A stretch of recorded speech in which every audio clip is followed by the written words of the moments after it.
inscritos, feliz Dia dos Pais aos pais dos inscritos, né? E vamos a um novo Incrível Hulk 144, Capitão América, Tocha Humana, o Centelha, o Namor, os invasores voltam à ação. Bem bacana também. Começamos com o Hulk, o Peter David, Daily Keon e Mark Farmer. Parte 1 ciclo se fecha. Aqui é o cientista que criou o Hulk, né? O espião da União Soviética, o Dekroy. O Igor Dekroy, né? O Igor Dekroy, que podia ter parado a explosão de bombas de radiação gama, mas quis se livrar do Bruce Banner e acabou criando o Hulk, né? Esse dia é aniversário daquele acontecimento, da explosão da bomba H, do nascimento do Hulk. Porque o cara já está bem, né? Ele sofre terror psicológico. E aqui está tendo uma alucinação causada pela droga. Ele vê o Bruce Banner com o visual de Hulk, né? Grande, fortão. Mandando ele se lembrando do dia do acontecimento, né? Dos experimentos da bomba gama.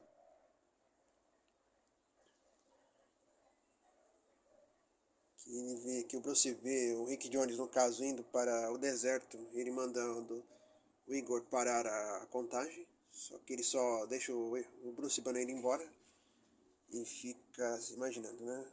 Fica olhando. Ele vê que o laboratório, que lembrará o novinho, esse está caindo aos pedaços.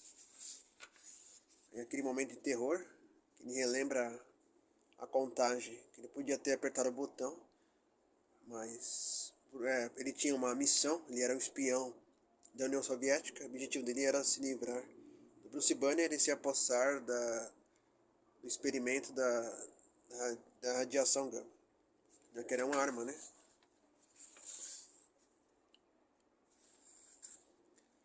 A parte 2 é Hulk desafiado, é o grupo da Rússia de heróis chamado Protetorado do Povo.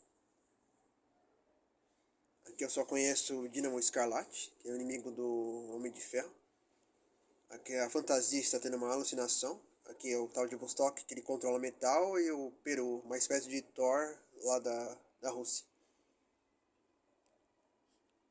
Antes que tem o elo com o Drekov, ele sendo torturado como ano passado. E aqui é uma espécie de herói também, tipo de Capitão América de lá, que fala que foram mandados para resgatar um cientista. Eles estão na sua nave até que são interceptados pelo Hector do Panteão. Ele usa sua clava, quebra a asa do jato, fazendo ele, o Pantera do Povo, pousar, tendo uma aterrissagem desagradável. É o nome desse aqui, esse tipo de Capitão América é Guardião, né? Eles já são recebidos pelo Panteão. Vai pela tremedeira, mas o frio. Tá um frio, minha gente, danado. Tá um frio danado. E o Panteão se prepara para enfrentá-los, só que o Panteão do Povo se teletransporta e foge da batalha, por causa da fantasia. Então Igor Dekroy acaba chegando ao laboratório, vai investigar, ele vê papéis. Quando ele olha para trás, a terceira parte, o Hulk se solta, o que a solta. Vemos o Hulk com o Rick Jones segurando. Ele tenta atirar no Hulk. O Hulk pega, claro, ele, né? Quase mata o cara. Dá uma sova no cara. Derruba. Diz que ele tem que pagar por ter destruído sua vida, né? É que ele não pôde nunca ter uma vida normal, por ser um monstro.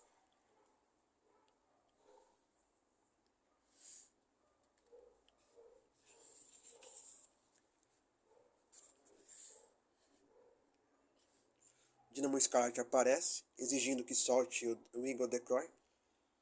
O Hulk o lança. Quando ele vai perseguir o Dynamo Escarlate, ele é atacado pela fantasia, perde os sentidos.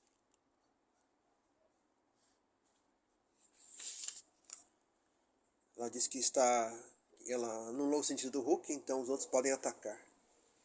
O guardião manda o Peru se acalmar. O Peru já ataca o Hulk, né? O Panteão chega para enfrentar também o Bandeirado do Povo. Fantasia atacada. O Hulk recobra a consciência, acerta o Peru. Vostok controla metais, então ele controla a armadura de um dos integrantes do Panteão. O Peru tenta se energizar, o Hulk joga contra o Dínamo Escarlate, destruindo a armadura, dando um curto-circuito. Só que o Vostok controla a armadura do Dínamo Escarlate, acaba dando umas porradas no Hulk. É atacado por uma flecha, um dos integrantes do Panteão. O nome dela não lembro recordar agora, mas mais para frente eu digo o nome dela. Outras histórias, né? Até então, acho que foi aqui o primeiro gibi que eu peguei com a história do Panteão. Até ver a fantasia virar o rosto, atacar ela. O Hulk o Vostok tenta atacar o Hulk, mas o Hulk consegue ainda usar a arma do Peru para deixar ele imobilizado. E a parte 4, o Hulk confrontado. Temos o acerto de contas com o Igor DeCroix. Ele sabia que o cara ia para os Estados Unidos e queria que ele pagasse por tudo que ele fez. Então ele reúne o Panteão e o Cuidado do Povo, explica o que aconteceu, que é o aniversário desse teste. Porque o cara já tá bem louco, alucinado depois que a droga passou, né? Ele começa a rir, deixando o Hulk da vida. Ele diz que ao mesmo tempo criou uma força do bem, que mesmo tempo que se destruiu salvou vidas. Mas diz que toda noite sonha com os gritos, tem pesadelos, né? Então ele fica alucinado, olhando para o Rick Jones e desesperado, pedindo que alguém acabe com seu sofrimento. E assim, desse jeito maluco e alucinado, termina a história. Vamos à história do Namor, escrito, desenhado e finalizado por John Byrne. Ele está na Alemanha enfrentando uma turma de neonazistas, né? A esposa do Centelha só observa. Ele está alucinando, está não está com sua força, porque está debilitado sem água, né? Longe do seu ambiente. Então ele é atacado pelos neonazistas, mas para tentar salvar o Tocha Humana original Centelha, o sangue dele foi usado para ressuscitar a mulher guerreira. Só que na mente dele ele acaba vendo que está enfrentando nazistas, como na Segunda Guerra Mundial, quando ele fazia parte do grupo dos invasores.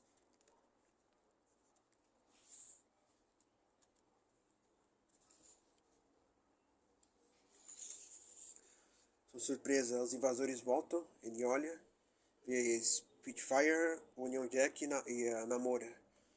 Só que Spitfire é uma senhora de idade, Union Jack é outra pessoa e a Namora está falecida.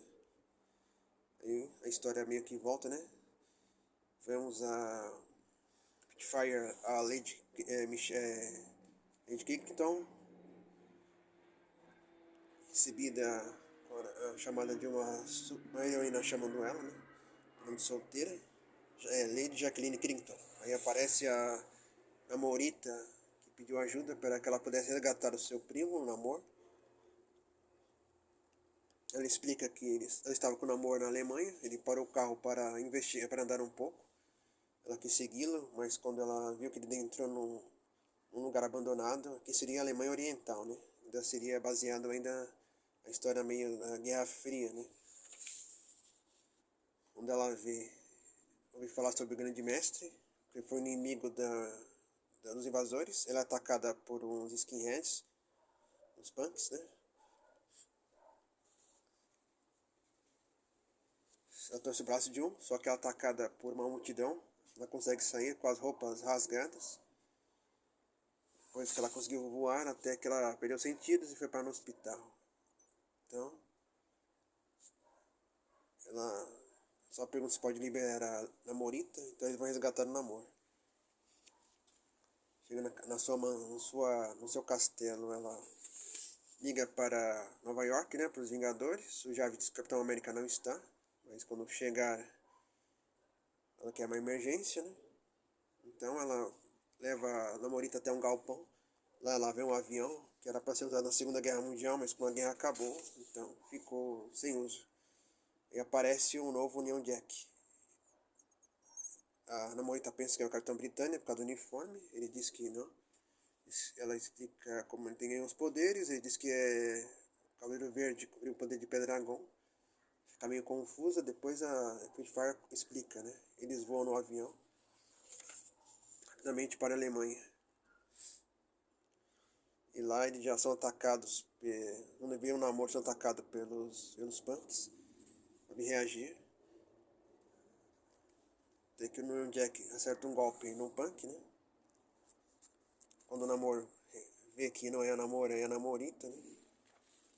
Explica que vieram resgatar o centelho. Aí o namoro vê água ali, joga, ele acaba recuperando a força. Aí aparece o inimigo do passado, o Grande Mestre. Que estava em animação suspensa, feito pelo Barão Von Strucker. Aparece também o outro, seria o novo Grande Mestre, beijando a mulher guerreira. Diz que pelas fotos que o pai dele mostrava, que ele já era apaixonado por ela, quer conquistar tudo com ela, né? Até a beija da mente, mostra pra ela o seu físico, fala, eu sei tudo, eu sempre sonhei numa mulher, e por aí vai, né? Aquele papo furado. Mas ela não fica impressionada, aí ela lhe pergunta, o Klaus ele explica que por causa da animação suspensa, sua personalidade foi nublada, fica meio confusa. Enquanto o namoro enfrentando o Grande Mestre, a namorita salva a Spitfire de ser atacada pelos destroços, né? Ela agradece. Enquanto o Union Jack fica com os punks, né? Quando o namoro vai enfrentar o Grande Mestre, o cara começa a enfraquecer. Ele regride a forma, já que foi uma forma dele, ele foi enganado, né? Ele volta a ficar fraco. Aí aparece o novo Grande Mestre, empurra a namorita pra lá, a mulher guerreira resolve cuidar dela, enquanto ele resolve enfrentar o namoro. Amor, claro, não se intimida com um golpe, acerta, dá uma surra no cara. A mulher pergunta sobre o centelha, ele diz que está bem. Um pouco machucado, não conhece a Pitfire, né? Quando ela olha pra trás, vê que o Frederick Krauser aponta uma arma pra ela, né? Fala que ele que foi responsável pela transfusão de sangue. Lá usando a super velocidade, acaba atingindo o nazista. Enquanto o namoro está sendo tocado pelo novo grande mestre, o Capitão América chega para o resgate, daquele jeito, né? O namoro fica feliz em rever o colega dos invasores. Dá uma surra no grande mestre, enquanto o namoro, a Anitta tenta segurar a mulher guerreira, mas acaba sendo jogada por ela. O Krauser acaba padecendo, já que ele também estava em animação suspensa, né? Enquanto o Centelha vê a Lady Pitfire machucada, então resolve fazer uma transfusão de sangue para que ela não morra, usando as máquinas dos nazistas para o bem. Enquanto o grande mestre antigo vê que a sua amada é rejetada pela sua amada, né? Ela não gostava dele. Ela é atacada pela namorita, mas ele diz que sem ela não vai viver, então resolve tirar a sua própria vida, e atingindo todos na raio da explosão. Então dá tempo só deles se salvarem. O Capitão América salva os punks, mas o grande mestre e a grande guerreira desaparecem na explosão. Só ficando os invasores.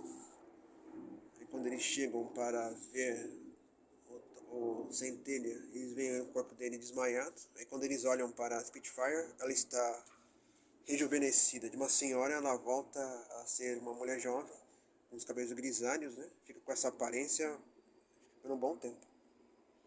Deixando claro o Union Jack impressionado, né? É isso. Aí na Oracle, em Nova York, temos uma espécie de homenagem ao Centennial, explicando, cada um prestando sua homenagem. Capitão América, o namoro. A Pitfire, ele mandou tocha humana do Quarteto Fantástico acender uma tocha de agradecimento, né, homenageando. No final, claro, ele explicando para um colega vingador, o Dr. Pym, explicando a transfusão de sangue, né? Que ela, como teve uma transfusão de sangue da primeira vez, o centelha acabou ajudando a retardar o seu envelhecimento. Então ela aceita a explicação. Aí eles olham, vê o Jin, ele diz que está bem, né? Ele fica agradecido pelas homenagens póstumas, mas o Namor explica que eles não sabiam se iria sobreviver à transfusão de sangue. Ele diz que agora ele ganhou, claro, emprego, né? Segurança do emprego do Namor. Ele diz que vai viver com a Anne, né? Vai usar outra parte do seu nome. Vai viver com uma pessoa normal, mas de outra identidade, para preservar sua vida, para que não seja ameaçado pelos neonazistas de novo. Assim termina a história. Para fechar, do Homem de Ferro, tinha escrito essa história. Vemos o Rodney, o melhor amigo do Tony Stark, com a armadura do Homem de Ferro, enfrentando o dragão Fin Fang Fong, do Bob Ryan, desenhista e de lutas, Bob Yasek, artinalista, e John Byrne, argumentista. A história começa com a história Chama do Dragão, o Homem de Ferro, aqui sendo o Jim Rodney, enfrentando o Fin Fang Fong, para que o Tony Stark possa fazer uma cirurgia, possa tratar o seu sistema nervoso na China. Aqui já mostra ele enfrentando a criatura. Ele explica que foi uma forma dos comunas poderem ajudar o Tony Stark no tratamento, mas o Tony queria enfrentar o dragão e Roger não deixou, o sedou. Conversando com os militares, eles falam que se ele derrotar o Mandarim, eles vão tratar o Tony Stark. Então eles vão enfrentar o Fin Fang Fong, mas o dragão é demais para ele, né?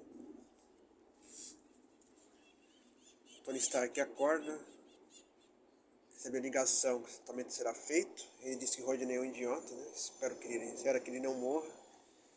Que amigo como ele não tem igual, né? Tratamento. Tony Stark está encantado pela doutora. Ela faz um diagnóstico, né? Diz que vai tratar do seu sistema nervoso. E vemos o Homem de Ferro aqui, o Seno Rodney, enfrentando o Fin Fang Fong, sendo quase estraçalhado pelo dragão. Ele usa uns amplificadores, umas caixinhas de som, né? De radar, que acaba ampliando o volume, deixando o dragão atordoado. Dá tempo dele poder soltar, pensar em alguma coisa.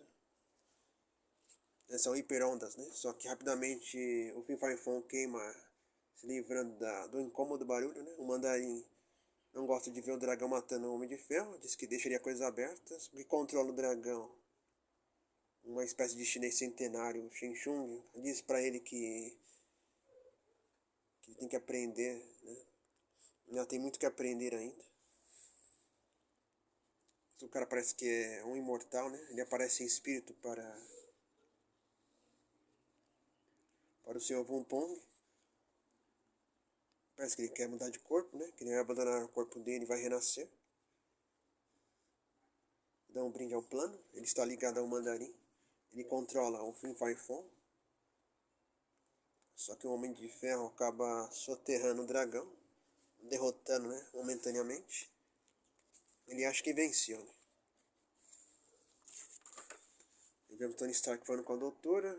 Ele ficou impressionado com as máquinas, com o equipamento. Pergunta se pode tratá-lo. Ela diz que vai tentar. O cientista, o general pergunta se ela pode cuidar. Ele diz que os ferimentos dele são muito extensos, mas que ele é um paciente incrível. Ele fala que só deve mentir para que o segurança dele possa livrar do Mandarim. Vai ficar enrolando Tony Stark. O Mandarim acha que o dragão já era, né? Mas o outro será mesmo. Fala que o dragão só é uma criança. Que criança, né? Ele vê o dragão acabar voltando à vida. O Fin Fang reaparece mais furioso do que nunca, deixando o Rodney em maus lençóis. Ele ataca o Homem de Ferro, leva um golpe, né? E você vê que o cara tá controlando o dragão por controle remoto. Acaba sendo jogado pra lá. Depois ele acaba sendo esmagado por uma mão usada do Fin Fang Fong. E o Mandarim diz que não sente tanto assim a morte do Tony Stark, né? A morte do Homem de Ferro, né? E o cara só manda eles assuntos mais importantes para resolver, como a dominação mundial, e assim termina a história, né? continuando aqui na Grandes Heróis Marvel 48. Essa edição até que eu queria, mas eu nunca achei no sebo. Quem sabe um dia. Se você acompanhou até aqui, comentem, compartilhem, ajudem o Quadrinhos Irados a crescer. É de junho de 95. Agradeço novos inscritos, tamo junto e até a próxima. Mais um gibi irado para os Quadrinhos Irados.